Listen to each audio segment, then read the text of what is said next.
तो बच्चों, पुरानी वीडियो वाले टॉपिक को ही हम लोग आगे बढ़ाते हैं। उसमें हमने एक हिस्टैरिसीस कर्व पढ़ा था, तो उसी कर्व से आज आगे को चलेंगे, जिसमें हम लोग कोएर्सिविटी और रिटेंटिविटी को पढ़ेंगे। और इसी में आपके परमानेंट मैग्नेट और इलेक्ट्रोमैग्नेट भी होंगे। तो इसी को लेते हुए चलते हैं। तो इसको समझेंगे कैसे? बहुत सिंपल है। पहले तो वही लेते हैं जैसे हम परमानेंट मैग्नेट की बात करते हैं। तो परमानेंट मैग्नेट क्या होता है? सामान्यतया जो हमने पढ़ा था कि जिसमें हमेशा कुछ ना कुछ अमाउंट में मैग्नेटिज्म रहता है। ठीक है, हमारे पास कुछ जो परमानेंट मैग्नेट्स होते हैं, जैसे उसमें जो डोमेन्स होती हैं उनमें लगभग एक, अगर 100% नहीं भी कहें तो 90% मैग्नेटिज्म रह जाता है। तो परमानेंट मैग्नेट इस टाइप के कुछ होते हैं। फिर जो हमने इलेक्ट्रोमैग्नेट्स की बात की थी, तो उनमें क्या होता है कि जब तक करंट फ्लो होती है तब तक वो मैग्नेट बनते हैं, और करंट जैसी बंद हो जाती है उनका मैग्नेटिज्म समाप्त हो जाता है। कुछ इस टाइप के, ये हमने प्रीवियस वीडियो में भी देखे थे। ये इसके अंदर मेटल डाल दी। ठीक है, तो इसमें मैग्नेटिज्म जब तक करंट गई ये मैग्नेट की तरह बिहेव करेगा, और करंट जैसी चली जाएगी इसका मैग्नेटिज्म खत्म हो जाता है। तो इससे फ़ायदा क्या होता है कि एनर्जी का लॉस नहीं होगा, क्योंकि इसका मैग्नेटिज्म समाप्त हो जाएगा। अब बात आती है कि थोड़ा समझते हैं। तो इस वाले में क्या है, एक परमानेंट मैग्नेटिज्म है फील्ड के, एक्सटर्नल फील्ड के हटने के बाद भी, है ना। एक्सटर्नल फील्ड के हटने के बाद भी इसमें एक परमानेंट मैग्नेटिज्म रहता है। तो इसको हम लोग कहते हैं, ये मैंने पहले ही बताया था, हार्ड मैग्नेट। हार्ड से मतलब यहाँ पर ऐसे नहीं है कि बिल्कुल मजबूत से नहीं, हार्ड का मतलब जिसका मैग्नेटिज्म कुछ परमानेंट होगा। और इसको कहा जाता है सॉफ्ट मैग्नेट, कि जिसका मैग्नेटिज्म फील्ड लगाने के समय लगता है और फील्ड के हटाते ही उसका मैग्नेटिज्म ऑलमोस्ट जीरो के इक्वल हो जाता है। इनको कहते हैं सॉफ्ट मैग्नेट। सॉफ्ट से मीनिंग मुलायम से नहीं है, सॉफ्ट का मतलब कि मैग्नेटिज्म डीमैग्नेटाइज हो जाते हैं, यानी कि ये ईजिली डीमैग्नेटाइज नहीं हो सकते और ये ईजिली डीमैग्नेटाइज्ड हो जाते हैं। तो ये इसकी सिंपल सी डेफिनेशन होगी, ये ईजिली डीमैग्नेटाइज हो जाते हैं। अब हम इन दोनों के क्या करते हैं, आज ग्राफ को डिस्कस करते हैं, इनके ग्राफ कैसे आएंगे, जो हमने पिछली वीडियो में भी देखा था।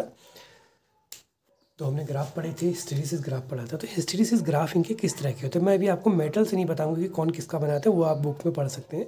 उसमें स्टील और सॉफ्ट आयरन को जिस तरह के यूज करते हैं, और आजकल एलनिको भी एक मेटल होती है, एल्यूमिनियम निकल प्लस कोबाल्ट। इसी से टिकोनिल भी होती है, TiCO plus Al, Ni plus Al। तो वो इसके ये बनते हैं, तो वो आप बुक से देख सकते हैं। हम सिर्फ कॉन्सेप्ट की बात करेंगे।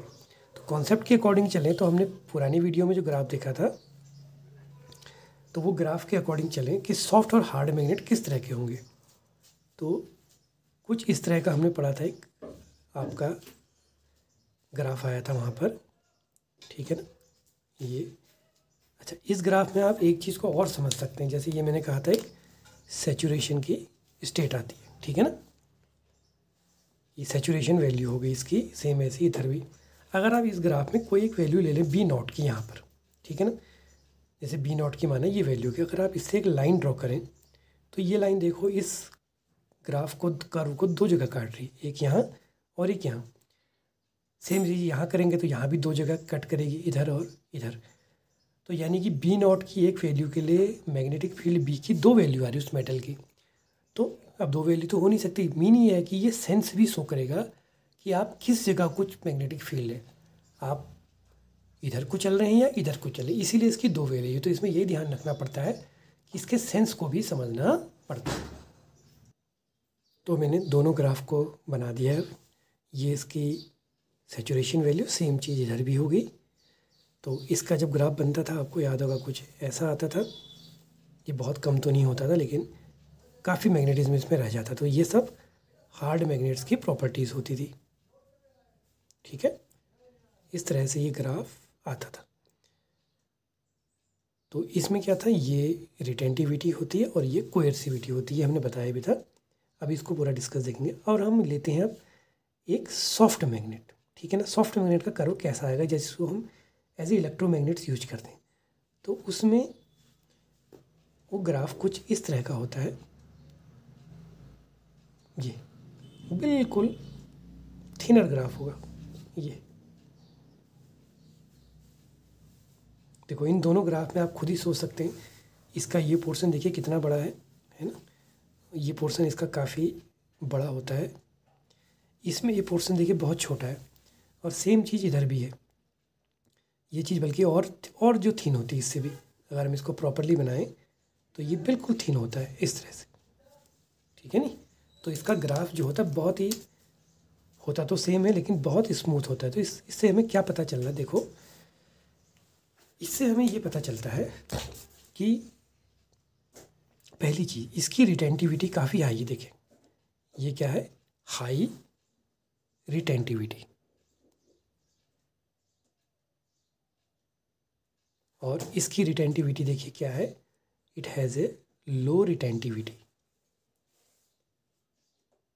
ठीक, अगली चीज़ देखें, मैग्नेटिक फील्ड को जब काफ़ी ज़्यादा नेगेटिव को ले जा रहे तब जाके ये जीरो हो रहा, तो इसकी क्या है, हाई कोएर्सिविटी, और इसकी कोएर्सिविटी बिल्कुल नेग्लिजिबल क्या है, ऑलमोस्ट जीरो, लो और ऑलमोस्ट जीरो कोएर्सिविटी।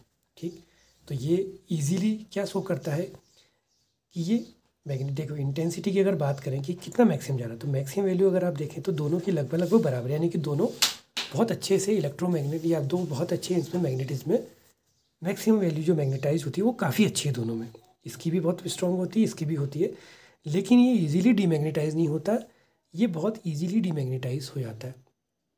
दिख रहा होगा आपको ग्राफ से, ये वैल्यू तो दोनों की सेम है कि बी नॉट पर ये वैल्यू देखिए दोनों की बहुत हाई है, यानी कि दोनों हाईली मैग्नेटाइज होते हैं।